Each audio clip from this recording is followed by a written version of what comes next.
Good evening friends, welcome to my channel study with Salim. आज से हम लोग पॉलिटेक्निक और डिप्लोमा इंजीनियरिंग में पढ़ाए जाने वाले इलेक्ट्रॉनिक्स के मोस्टली सब्जेक्ट्स की स्टडी करने जा रहे हैं। इसमें हम आज एनालॉग इलेक्ट्रॉनिक्स और ईसीडी इलेक्ट्रॉनिक्स कंपोनेंट्स और डिवाइसेस के चैप्टर्स की स्टडी करेंगे। तो फिर आज से हम लोग स्टार्ट करते हैं सेमीकंडक्टर डायोड।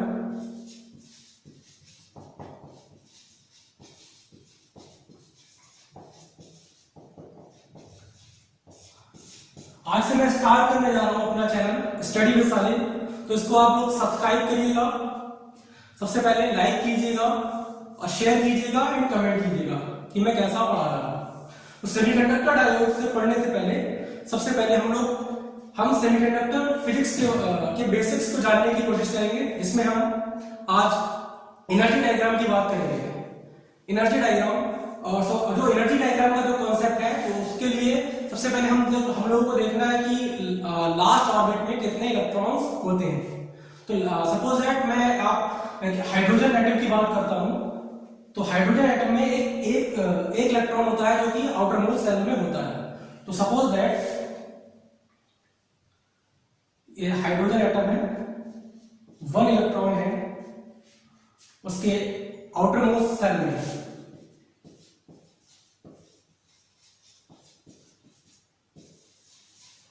उसके आउटर मोस्ट सेल में कितना इलेक्ट्रॉन होता है? 1 इलेक्ट्रॉन होता है।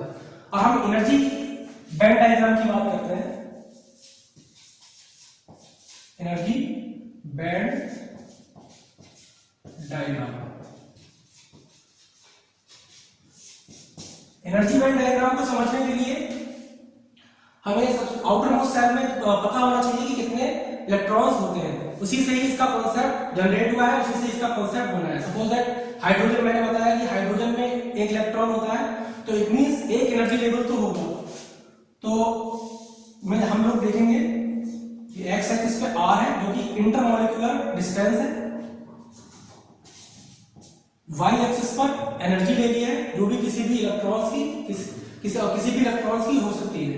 सपोज दैट जैसे कि हाइड्रोजन है, उसमें 1 इलेक्ट्रॉन होता है, सपोज दैट उसका एनर्जी लेवल ये है। कोई भी एटम है उस पे बहुत अभी दूर दूर एटम है उसके। तो जब दूर दूर एटम होते हैं मींस एक दूसरे पर उसका ना ही अट्रैक्शन फोर्स लगता है ना ही रिपल्सिव फोर्स लगता है। तो उसमें क्या होता है, ना अट्रैक्शन फोर्स और रिपल्सिव फोर्स नहीं होता है। तो उसकी वजह से क्या होता है, वो बहुत दूर दूर होते हैं और उनके बीच में बॉन्डिंग नहीं होती है। इसका मतलब ये हुआ कि जो भी एनर्जी होगी उन सारे उनके इलेक्ट्रॉन्स की तो वो सेम होगी, क्योंकि वो दूर दूर है इसलिए उनकी सेम होगी। जैसे जैसे वो एटम्स पास आने लगते हैं तो एक दूसरे पर उनका अट्रैक्शन और रिपल्सन बढ़ जाता है। जैसे जैसे वो पास आते हैं उनका अट्रैक्शन और रिपल्सन बढ़ जाता है। जब अट्रैक्शन और रिपल्सन जब फोर्स लगने लगता है उसकी वजह से क्या होता है, उसके अलग अलग डिफरेंट एनर्जीज लेवल्स अलग अलग हो जाते हैं। तो ये एनर्जी लेवल जो है वो डिफरेंट एनर्जी लेवल्स में बढ़ जाता है, मींस स्प्लिट हो जाता है, डिफरेंट एनर्जी लेवल्स होने लगते हैं। यहां से ये स्प्लिट हुआ है, मींस यहां तक दूर दूर थे फिर पास आने लगे। उसकी वजह से क्या हुआ, किसी का ज्यादा हो जाता है, किसी का कम हो जाता है। अट्रैक्शन फोर्स किसी पर बढ़ जाता है, किसी पर रिपल्सन किसी पर कम हो जाता है। उसकी वजह से क्या होता है कि एनर्जी में चेंज आने लगता है। और ये जो बैंड बनता है, इसी बैंड को हम क्या बोल देते हैं, एनर्जी बैंड बोल देते हैं। इस बैंड को हम क्या बोल देते हैं, एनर्जी बैंड बोल देते हैं, क्योंकि आउटर मोस्ट सेल में जो इलेक्ट्रॉन्स होते हैं उनसे निकला हुआ ये कांसेप्ट है।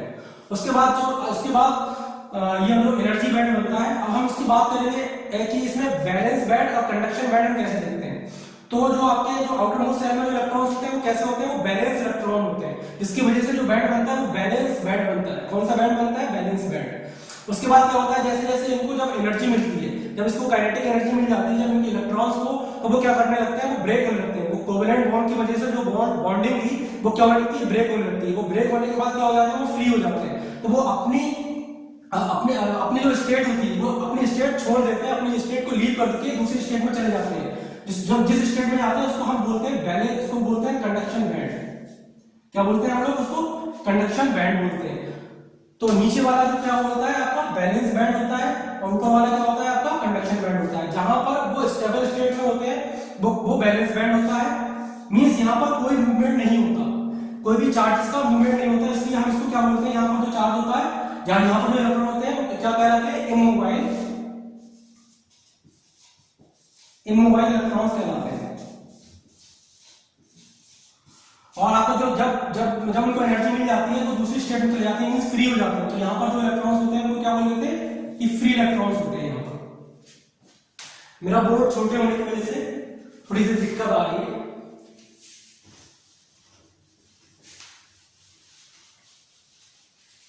तो मैं उम्मीद करता हूं कि इतना थोड़ा सा समझ में आया होगा कि हम कैसे डिसाइड करते हैं कि बैलेंस बैंड को और कंडक्शन बैंड को। तो मैं एक बार अच्छे से इसको बना देता हूं दोबारा से।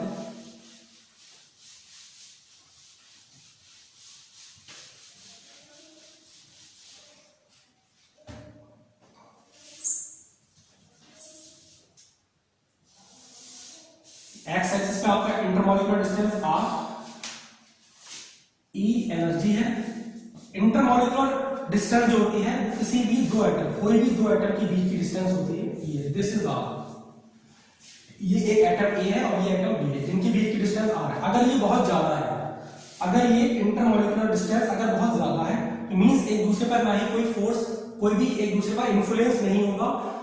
इन्फ्लुएंस मींस एक दूसरे पर इनका प्रभाव नहीं होगा, एक एटम का दूसरे एटम पर। तब क्या होगा, इनके अपने अपने एनर्जी लेवल्स होंगे, तो दोनों की एनर्जी लेवल सेम होंगे। सपोज दैट ये एनर्जी लेवल है इनका, किसी भी एक एटम का एनर्जी लेवल इवन है।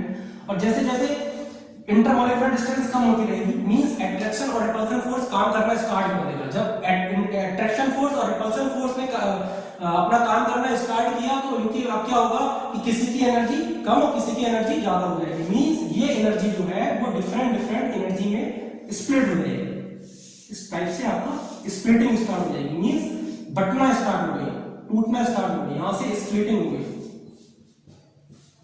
जिसकी वजह से ये एक बैंड बन गया। इसको डिस्क्रीट एनर्जी लेवल बोलते हैं। ये जो बनता है इसको क्या बोलते हैं, डिस्क्रीट एनर्जी लेवल। और ये जो बैंड बना इसका नाम मैंने दे दिया, इसको बोल देते हैं एनर्जी बैंड। ये क्या होता है आपका एनर्जी बैंड। ठीक, ये एनर्जी बैंड हो गया। अब यहां पर क्या हुआ, मैंने बताया था ये कॉन्सेप्ट कहां से निकला है, आउटर मोशन से, क्योंकि ये हाइड्रोजन एटम है, उसके न्यूक्लियस में न्यूट्रॉन और प्रोटॉन होते हैं, और बाहर जो इलेक्ट्रॉन्स उसमें ऑर्बिट में क्या करते हैं, घूमते रहते हैं। सपोज दैट अगर मैं हाइड्रोजन की बात करता हूं तो एक इलेक्ट्रॉन होता है, तो उसके लिए एक एनर्जी लेवल होगा, तो मैंने उसकी स्प्लिट करके मैंने दिखा दिया है। ठीक है, उसके बाद में हम क्या करते हैं, अगर कोई इसको सफिशिएंट एनर्जी मिल जाती है कहीं से, या फिर वोल्टेज अप्लाई कर दें, या फिर कोई भी आपकी कोई भी फोटोन एनर्जी मिल जाए, तो क्या करता है वो अपनी एनर्जी, अगर फिर वो क्या करता है अपनी एक एनर्जी स्टेट को लीव कर देता है, वो दूसरी स्टेट में चला जाता है। जिस स्टेट में जाता है उसको हम बोल देते हैं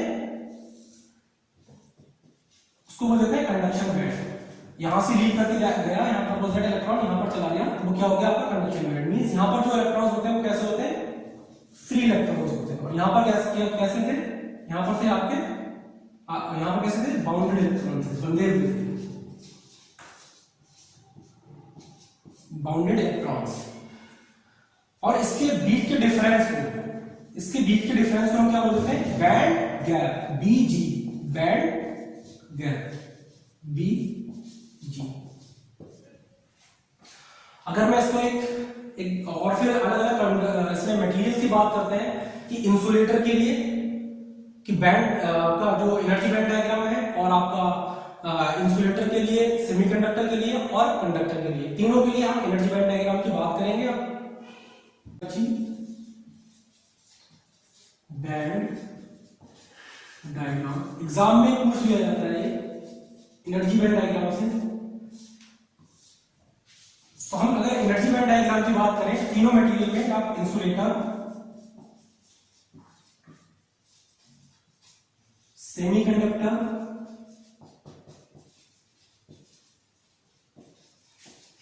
एंड कंडक्टर। हम लोग जानते हैं कि इंसुलेटर में कंडक्टिविटी, अगर हम आइडियल केस की बात करते हैं तो इंसुलेटर में कंडक्टिविटी नेग्लिजिबल होती है, मींस जीरो होती है। तो हम इसमें मीन एनर्जी जीरो का मतलब है कि इसमें कंडक्शन जो है वो इलेक्ट्रॉन्स का मूवमेंट नहीं हो पाता। मीन जो भी इलेक्ट्रॉन्स अगर होंगे इसमें वो कैसे होंगे, वो बाउंडेड होंगे, क्योंकि अपनी स्टेट को अपने वो ब्रेक जो भी इनको अगर जो भी थर्मल एनर्जी इनको मिलेगी वो उसको उसके जरिए वो आपका मूव नहीं कर पाते हैं अपने एक स्टेट से दूसरी स्टेट में। तो इसलिए इंसुलेटर की अगर बात करें तो एनर्जी गैप होता है बहुत ज्यादा हाई होता है। जैसे कि अगर मैं बात करूं एनर्जी बैंड डायग्राम की, इंसुलेटर के केस में ये बैलेंस बैंड है आपका, ये आपका कंडक्शन बैंड है।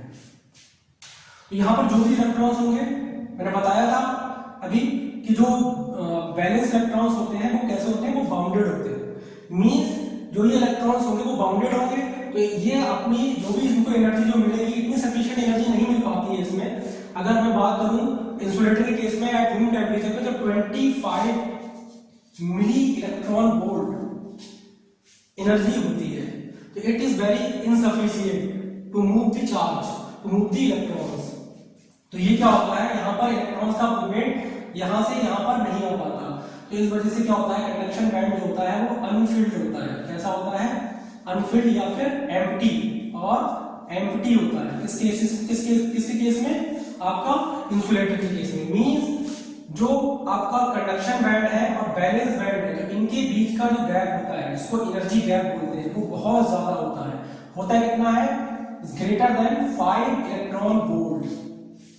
अगर मैं सेमीकंडक्टर की बात करता हूं, सेमीकंडक्टर मींस सिलिकॉन और जर्मेनियम, अगर ये इंट्रिंसिक सेमीकंडक्टर है, इंट्रिंसिक मीन प्योर सेमीकंडक्टर, अगर मैं इसकी बात करता हूं फॉर एग्जांपल, तो इसका जो अगर मैं इसकी एनर्जी बैंड डायग्राम की बात करूंगा,